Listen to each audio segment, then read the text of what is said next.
Let's try this mac and cheese. Let's try this mac and cheese. I've never had so much mac and cheese. Oh, Prince Harry. I want to be Princess Rose. Yeah, no, royal bladder is not a thing.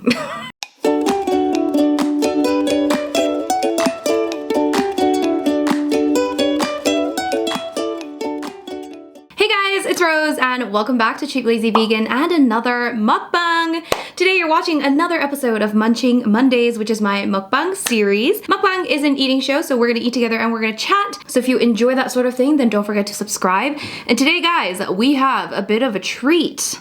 A lot of a treat, actually. We're having a treat meal, okay? This is a big treat meal. I am so excited to pig out, okay? So today we are continuing my support local series where I support local vegan establishments in my city. My city is Calgary, Canada, for those of you guys that don't know, and today we are eating the food from Vegan Street Eats, okay? So this place is like a full service vegan restaurant and they focus a lot on like comfort foods, right? Like vegan junk food, vegan comfort food. Love me, that sort of thing. So as you can see here, we have a feast and I'm so excited. I'll just explain quickly. This one is, I believe it's like the Nashville spicy burger or something. I mean, is that not gigantic? I mean, look at this. Oh my God. That is huge. It's like heavy. Can do some weightlifting with this thing. We have some fries with that burger, some garlic fries because I have this like dip thing for the fries. And we also have some calamari, vegan calamari, my friends. This is made with, I believe, oyster mushrooms. And it's so good. I think this is like my favorite thing from Vegan Street Eats, the calamari. We also have the kid size mac and cheese. Oh, you guys, I'm so happy. This dip is for the calamari. I believe it's like the tzatziki. And then I got an extra little dip. This is the truffle aioli, I believe. I also have some dessert, but we'll get to that in a bit. Whew! I'm so excited, you guys. The information about this restaurant will be in the description box down below. I did get everything with my own money. I'm just trying to support local businesses right now. So don't forget to support your local businesses. Yeah. All right, you guys, I'm gonna dig in because I'm hungry. Okay, so I'm gonna start with a fry, a cheeky fry. All right. And let's squeeze some lemon on that calamari. Oh my God. You guys.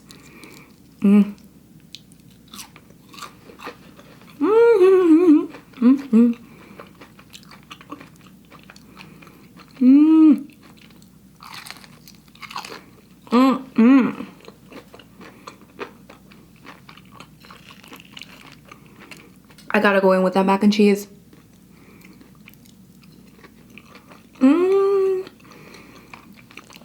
I added some tofu bacon. Ooh, whoops.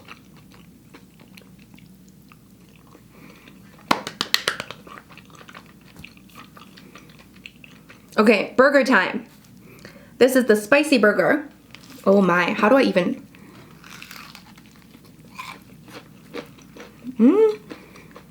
How do you eat this? It's so big.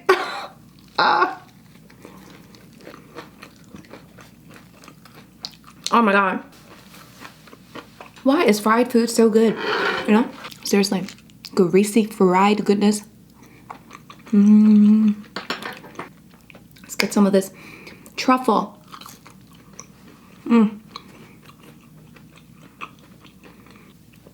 Today we have a special bubbly.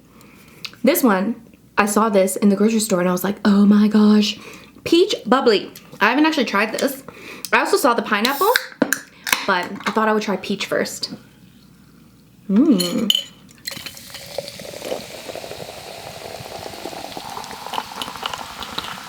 Let's try this out. Woo! It's delicious. I feel like I could make a cocktail out of that. Oh my gosh, so good. Guys, how are you? Did you miss me last week? Last week, or 2 weeks ago, when I announced that I was gonna do mukbangs every second Monday, some of you guys were like, no. And that really touched me, you know?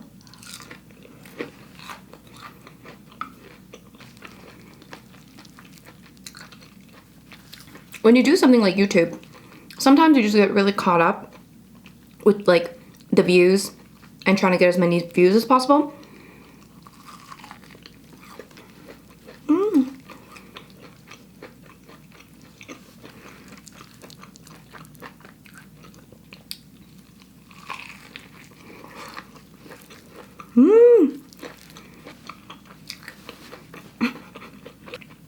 I realize everything is like fried. Treat meal. So anyways, so because I focus on views, you almost take it for granted, and I don't want to do that, you know? Because you're like, oh, like this video only got like 10,000 views, whereas this video got like 20,000 views. And like, if I think about it, 10,000 views is a lot of views. 10,000 views. 10,000 people watch a video. That's pretty significant, right? But I feel like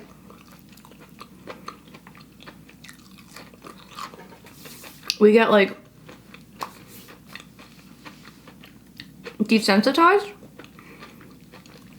because we compare, you know, oh my god, this person has like 50 million subscribers and they get like 1 million views per video.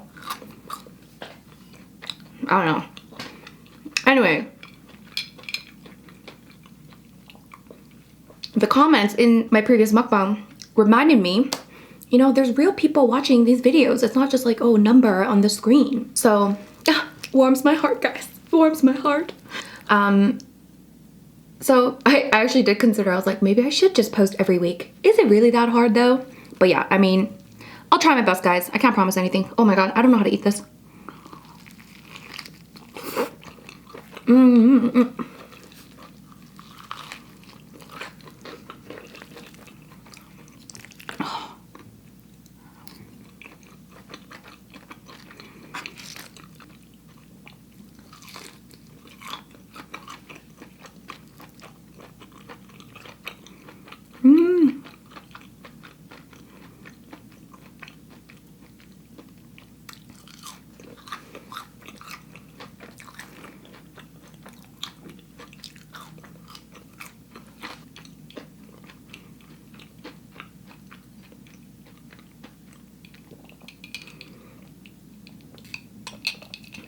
I feel like another thing that happens a lot on YouTube is that people look at YouTubers that maybe once they were like really, really popular, and then maybe their views go down, and then people are like, oh my god, that person's like irrelevant.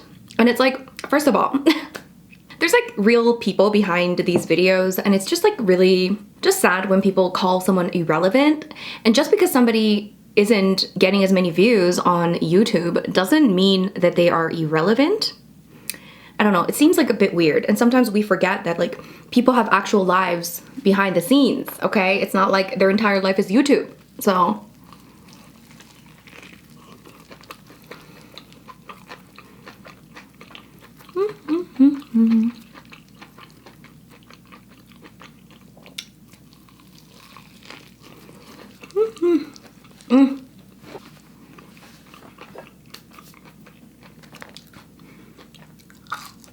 it's hard to imagine though.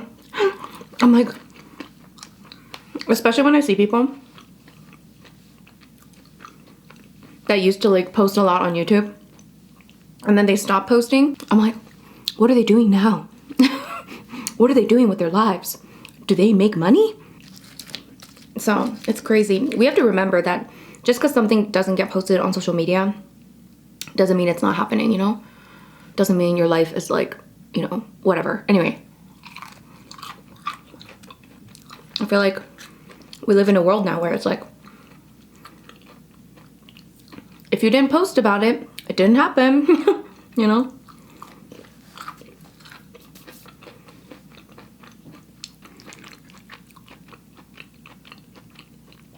I wonder what it'd be like to like, just like shut out the world, you know, not go on social media, not be involved in the internet, not have it like an internet persona. That'd be weird.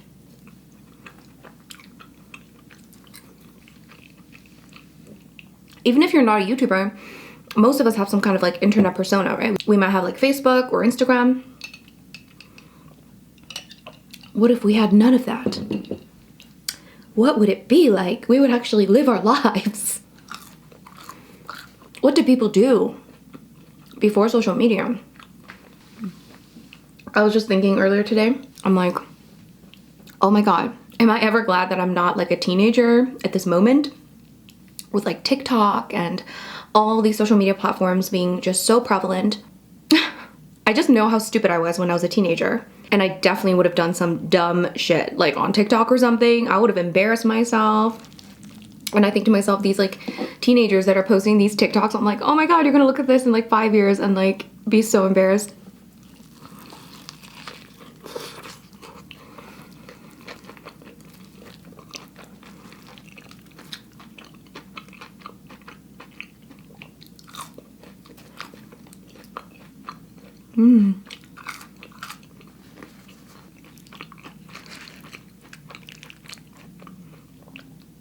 Is it just me, or do you eat mac and cheese more as a vegan than you did when you weren't a vegan? Because like, before I was vegan, I like never ate mac and cheese. I liked it, but I like never ate it. Not never. I just very rarely ate mac and cheese. But then after becoming vegan, I'm like, let's try this mac and cheese. Let's try this mac and cheese. I've never had so much mac and cheese.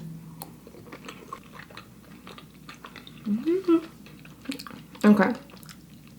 I feel like I need a salad at this moment. I don't know what I was thinking. I should have got some kind of greenery. But anyway, teenagers at this moment, guys, if you're posting some questionable things on social media, I would be careful.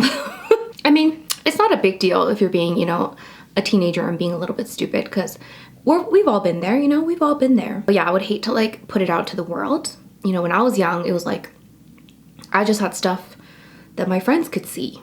Actually, no, there was like some local social media stuff here. Nothing like the way that we have it now.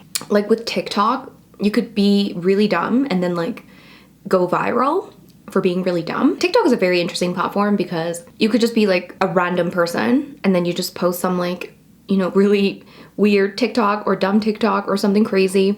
And then that post could go completely viral really easily, you know? Which is why I think it's kind of birthed a lot of cringy behavior, a lot of really bad behavior, because kind of like the crazier you are on TikTok, it's like you're more likely to blow up more than any other platform, I feel like, you know? I don't know, man.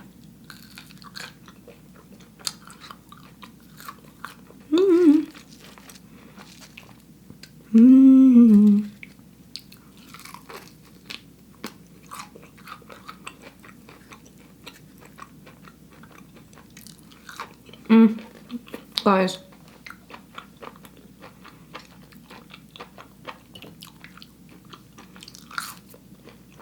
have you followed the royal family drama? Oh my.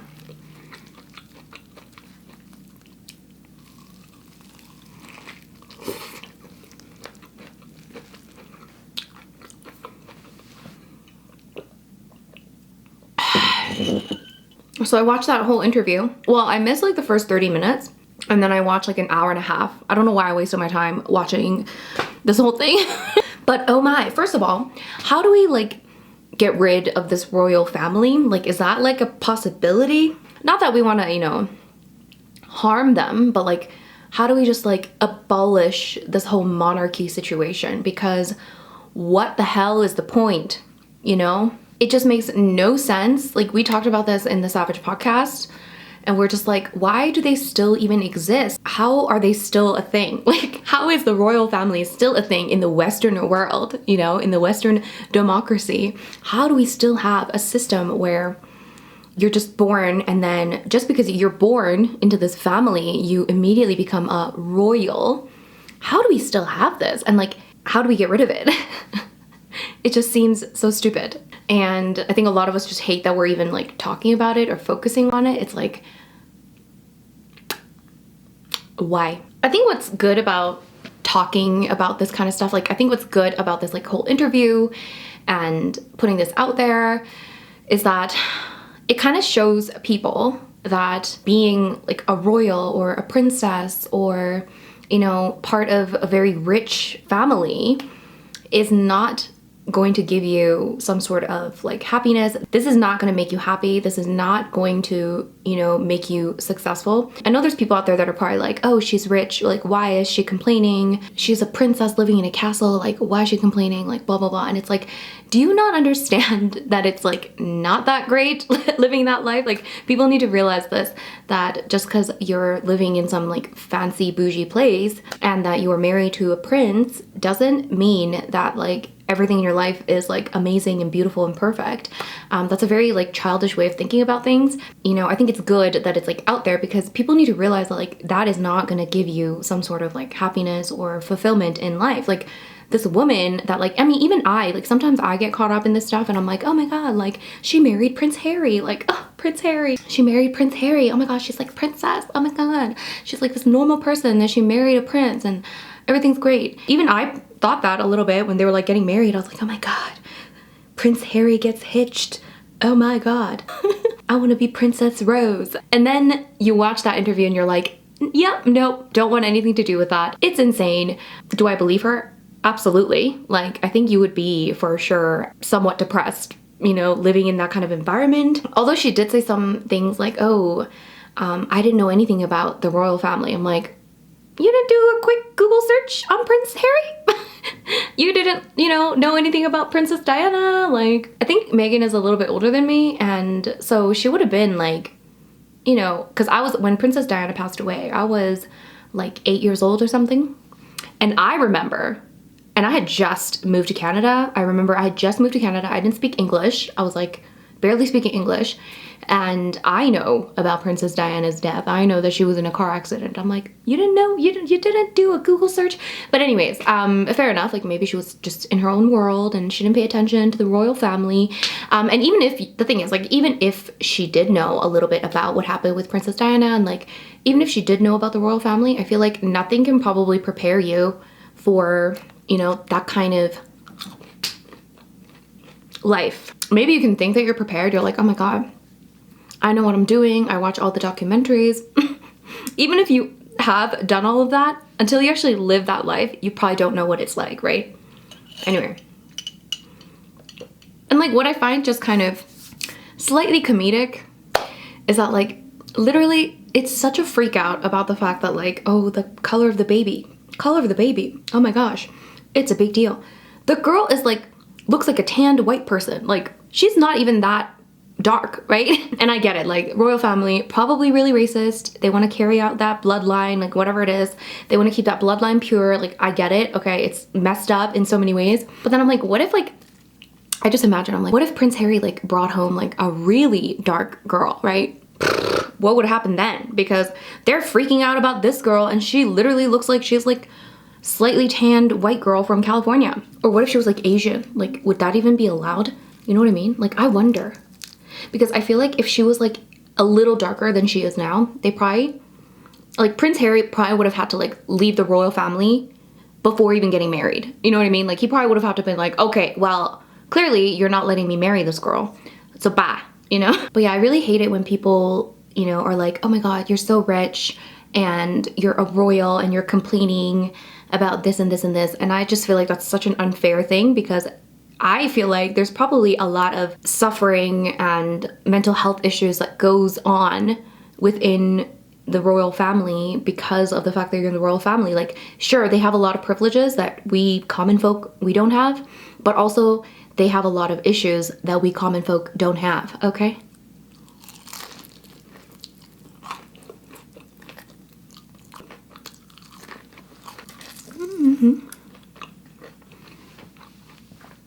So anyway,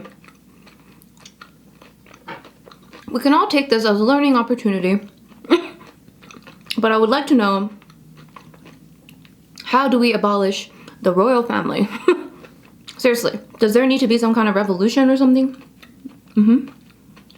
Do we need a revolution? Do people need to like march to like Buckingham Palace? I wonder if people are doing that right now. Any of you guys in London at the moment? Have you guys been to Buckingham Palace recently? Are there protests? Like, I wonder. There's probably some kind of protest, I assume. Anyway. I just remembered something that my dad told me. I don't know if this is like, if he was making this up, but I don't know why we were talking about the royal family or something, and we were talking about like royal weddings and stuff. He was like, oh my gosh, you know, it's really hard to be one of those royals or one of those people attending those royal weddings. You have to have a very strong, solid bladder to be a part of this family. Because when you're doing one of those like ceremonies, a wedding ceremony or whatever it is, you have to like sit there for hours, and like people like don't get up. You don't get up, especially if you're like, you know, one of the people that is being photographed all the time. Apparently you have to sit there for so long. So you have what's called a royal bladder. Is this real? Like, is that a thing? Or did my dad just like make this up? But I also kind of believe it. They probably get trained in like, I don't know, holding your bladder. Because if you're constantly doing like social engagement, social like things where you have to be the front and center of attention, you probably can't have a tiny little bladder like I do, you know? Yeah, no, royal bladder is not a thing. But anyways, that's just one of the things, you know, you probably have to always look really put together. You're always getting photographed. I'm just trying to imagine like what that feels like to be, not be able to just like let loose and just like be yourself and be silly. And you always have to be like really cordial and polite. But yeah, it's crazy. Anyways, let me know if you know a way to abolish the royal family, because I think a lot of people would be interested in that information. I feel like we've created this world now where people are just too busy on social media, working, trying to get by, that they're not going to be focusing on having a revolution to get rid of the royal family, you know what I'm saying? Anyway.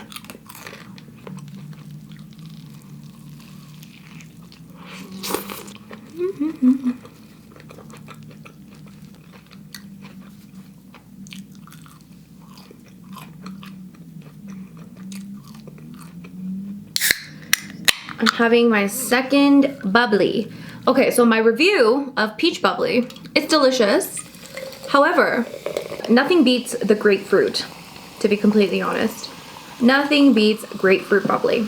It's just so refreshing, you know? This is refreshing. It's not as refreshing as the grapefruit, but I do want to try the pineapple. Anyways, ooh.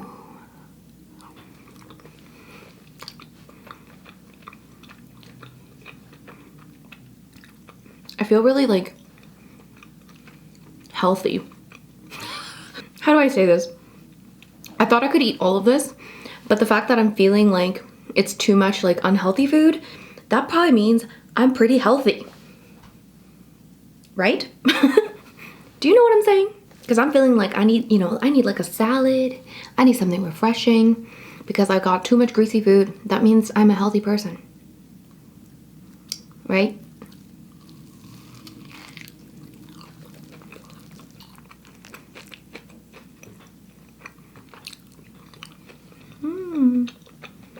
Or it's just like a lot of food, a lot of calories.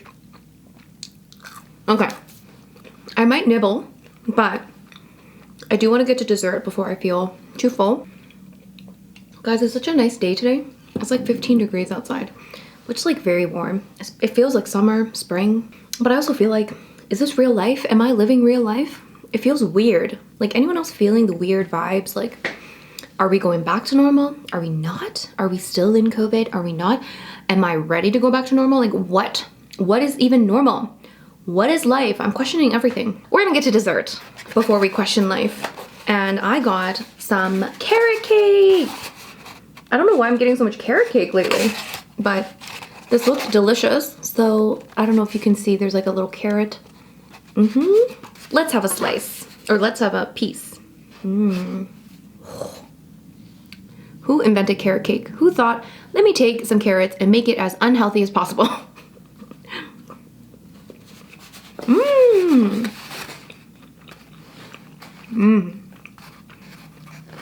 That is good.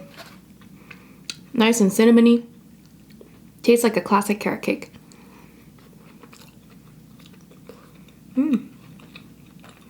It's not overly sweet.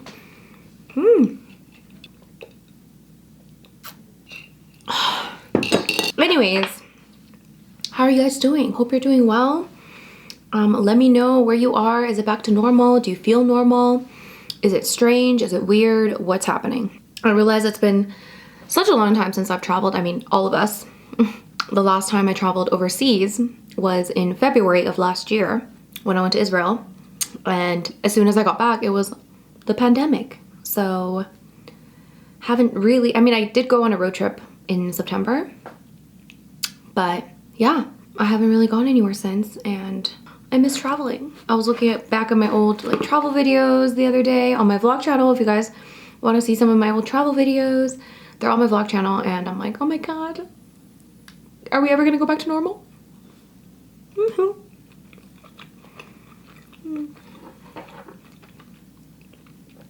So yeah.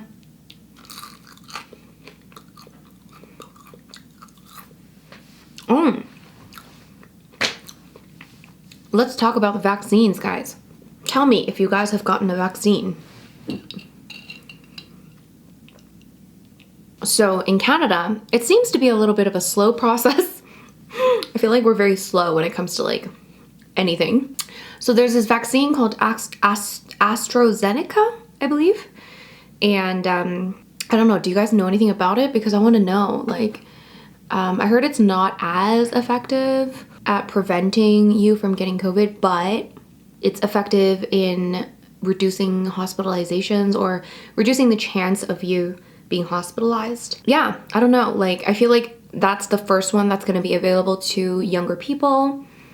And I'm just kind of wondering, like, because I think my parents kind of want to take it, but I'm like, is this the best route? Because if you get the AstraZeneca vaccine, you don't get the other vaccine. I don't know how it works. Okay. Anyways, let me know how many of you guys have gotten the vaccine, or if you're getting the vaccine, which one you're gonna get, if you have a choice. Like, I don't really know.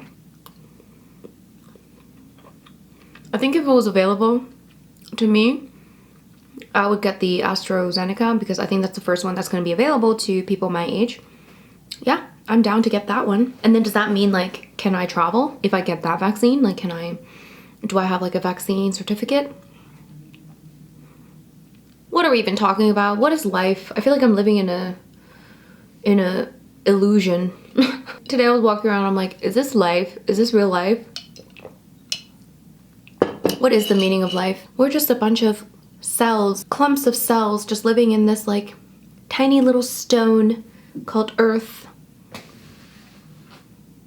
Anyway, what a weird concept. What do you guys think?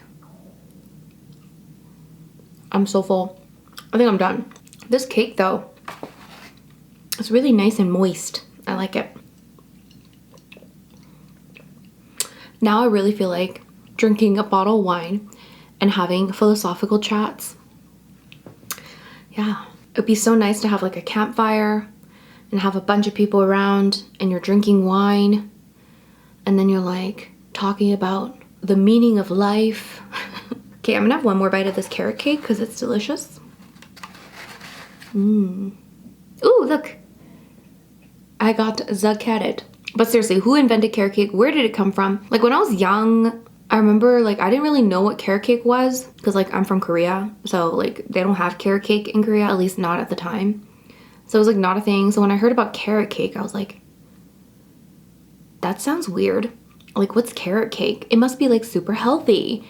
I thought it was like super healthy because carrot cake sounds like really healthy. And then I ate it and I was like, this is not healthy at all. Where did carrot cake come from? Who invented it? Because there's actual carrots in carrot cake. Anyway. All right, you guys, so I am absolutely stuffed. I am so full and I am very much satisfied. My stomach is protruding. It is protruding and I am ready for a nap, I'll tell you that much. But yeah, I hope you guys enjoyed eating with me. If you did enjoy this video, please give it a big thumbs up. And if you're new to this channel, don't forget to subscribe and I will see you guys in my next video. Bye!